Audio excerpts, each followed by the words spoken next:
India बर्बाद हो चुका है, यहाँ कुछ नहीं बदल सकता, हमें बस देश छोड़ के चले जाना चाहिए। ऐसी बातें आपने सुनी ही होगी, शायद आपने भी कभी बोली हो। लेकिन एक सवाल का जवाब दीजिए, आपने इसे बदलने के लिए क्या किया? अगर आप किसी से पूछो तुमने कुछ बदलने की कोशिश की, तो उनका जवाब यह नहीं होता कि हाँ मैंने की पर फेल हो गया, बल्कि वो कहता है दूसरों ने भी ट्राई किया, वो फेल हो गए, सिस्टम ही खराब है, मैं क्या कर सकता हूँ, नेता करप्ट है, कुछ नहीं होने वाला। ये जवाब नहीं, ये बहाने हैं, और बहानों से देश नहीं बनता। लोग ये मान चुके हैं कि उनकी कोई जिम्मेदारी ही नहीं है। सोचो, अगर तुम्हारे घर में गंदगी हो तो क्या तुम ये कहोगे कि ये बहुत गंदा है, कोई और साफ करे, या खुद साफ करोगे? अब वही लॉजिक देश पे अप्लाई करो।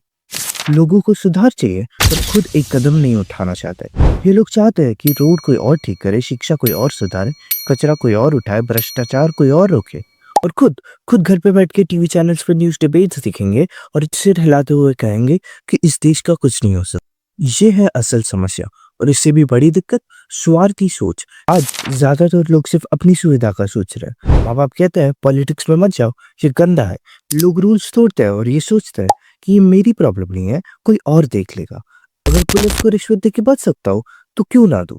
और जब कुछ उनसे बदलने के लिए कहा जाए तो बस यही कहता है कि सब रूल तोड़ रहे हैं तो मैं भी तोड़ूंगा। फिर वही लोग कंप्लेन करते हैं कि भारत गंदा है, यहाँ लॉ नहीं है, यहाँ करप्शन है। सबसे बड़ा झूठ जो हमें सिखाया गया है वो है कि एक आदमी कुछ नहीं बदल सकता। अगर मैंने सुधार किया भी तो कोई और नहीं करेगा। अगर मैंने रूल्स फॉलो किए तो क्या, दूसरे तो फॉलो नहीं करते, तो क्या फायदा? लेकिन हर बड़ी क्रांति एक आदमी से शुरू होती है।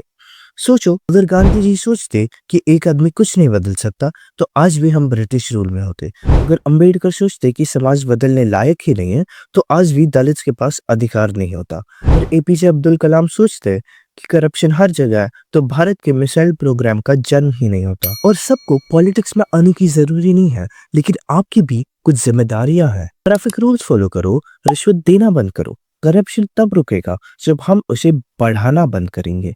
गलत प्रैक्टिसेस के खिलाफ आवाज उठाओ। जो गलत हो रहा है उसे देखकर चुप मत रहो।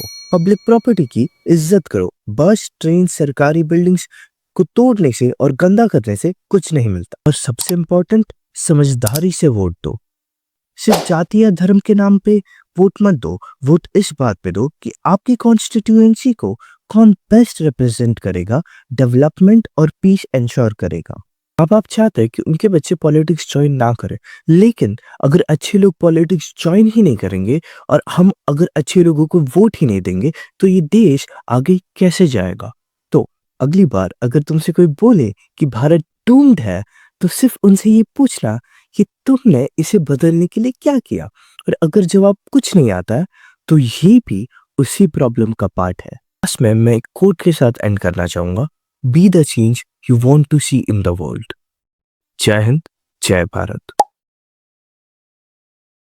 भाई, अगर आप अपने बेटों को, अपने पोतों को इस क्रांति में शामिल नहीं करोगे तो क्या क्रांतिकारी मैं कश्मीर से उधार ले आऊं?